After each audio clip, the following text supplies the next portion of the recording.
Dear Diary, May 29th, 2025. Well, if you're reading this, congratulations. You've made it to the Season 2 finale of my life, otherwise known as Dear Diary, the inner thoughts of LIEnette, episode 52. Let's start with the obvious catastrophe. Harley's emotional support raccoon, lovingly named Scratchums, has officially revolted. I don't know what triggered him.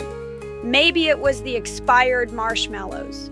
Maybe it was Bruce the Deuce yelling legal jargon at the TV again. Or maybe, just maybe, it's because he's a wild raccoon and not a qualified service animal. Anyway, Scratchums used those creepy little hands of his to unlock the 2 remaining turtle pens. That's right, all 2 of them. He freed both turtles like he was staging a slow-motion prison break. One made a break for it under the front gate, which, by the way, still has a 3-inch gap I've been meaning to fill with old soup cans. The other one? No idea. Probably joined a biker gang or started a new life in the ditch out back. Live free, Sheldon. Live free. As if things couldn't get any worse, John Crook forgot to pay the electricity bill. Again. I should have known something was wrong when the fridge stopped humming and started smelling like death in a box. All the groceries we just bought 5 days ago, spoiled. Back to Captain Crunch with spoiled milk and half a can of cling peaches we left on the windowsill. Oh, but it gets better. Broken Biscuit Boy. Thomas Collins showed up, bless his wobbly skull, to help me hang new Save the Truth banners on the inside of the fence. You know, for morale and neighborhood intimidation. Only problem is he still has that ladder concussion from last week, when he fell helping John put extra tin sheets on the fence. So now we've got 3 crooked, upside-down banners flapping in the wind like sad bat signals for lost causes. Russ the Sus came by too. Still thinks I have a chance to become the town clerk helper, a job I made up in my head that no one seems to understand but me and Russ. He brought me a folder filled with blank paper and 2 highlighters, like we were planning a coup at the DMV. And yes, Bruce the Deuce, our toilet lawyer, has been hard at work writing a legal filing for John to submit in federal court, in place of the court's scheduled phone call. Bruce says, "We don't need an attorney. We are the law." I'm skeptical.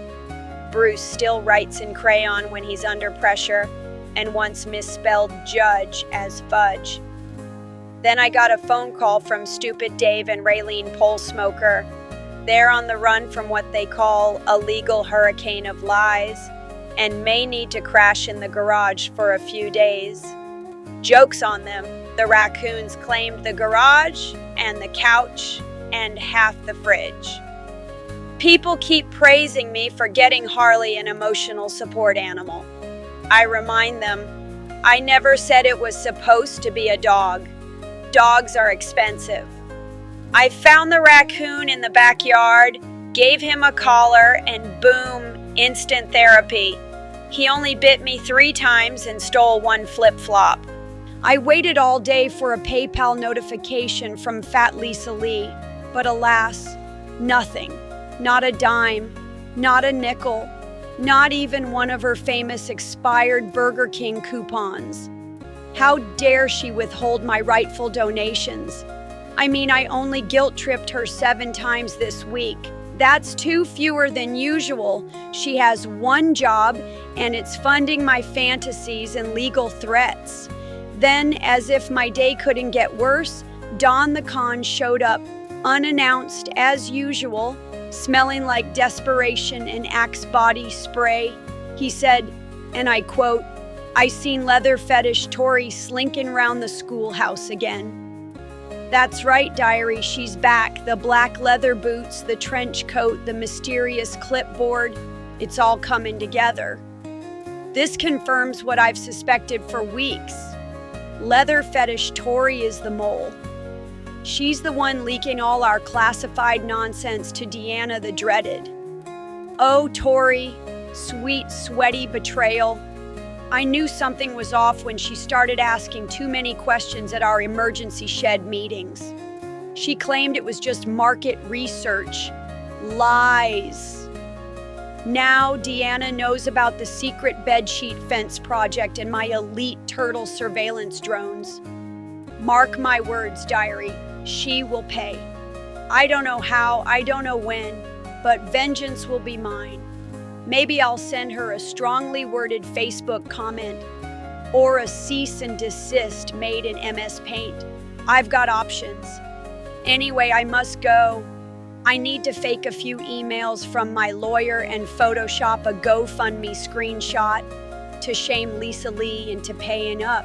Also today, diary, I want to thank the elite members of my elite inner circle of elite people who believe my elite nonsense. First, a huge shout out to Leslie Lips. Without her constant whispering from behind 3 sock accounts and that mysterious GoFundMe for emergency legal glitter, I'd be lost. Leslie, your devotion to watching What the Hales every day just to hate watch and then tag me 42 times is what keeps my energy parasitic and my internet bill unpaid. Bless you, Lips. Then there's Richard Paint Chips Luthman, a true legal genius whose court filings read like rejected Mad Libs. Richard, if anyone can find a way to sue a YouTube thumbnail for emotional damage, it's you. Your legal advice is like a microwave burrito, half-baked, overly processed, but somehow still spicy on the way out. Michael Vomit, my ride or die, or just ride the conspiracy wave until we crash. Michael, your rants from your mom's shed, with background ambiance provided by feral cats and a wheezing fan, are inspirational. Every time you mispronounce defamation while waving a broken selfie stick, I feel seen. Together, we are the fantastic foursome of Volley, the Justice League of Just Stop, the Avengers of Allegations, without any proof, of course. Who needs it when we have vibes?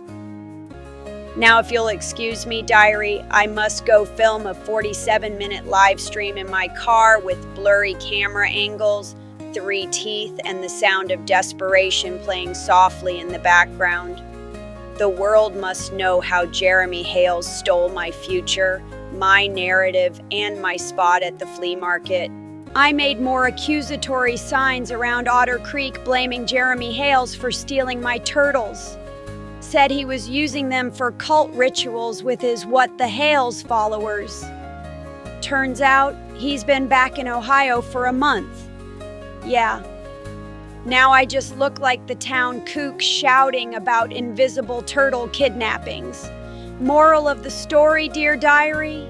I have no turtles, the raccoon is in charge now, the fridge smells like foot, Bruce might get us sued harder, and Russ is organizing a candlelight vigil for my lost credibility.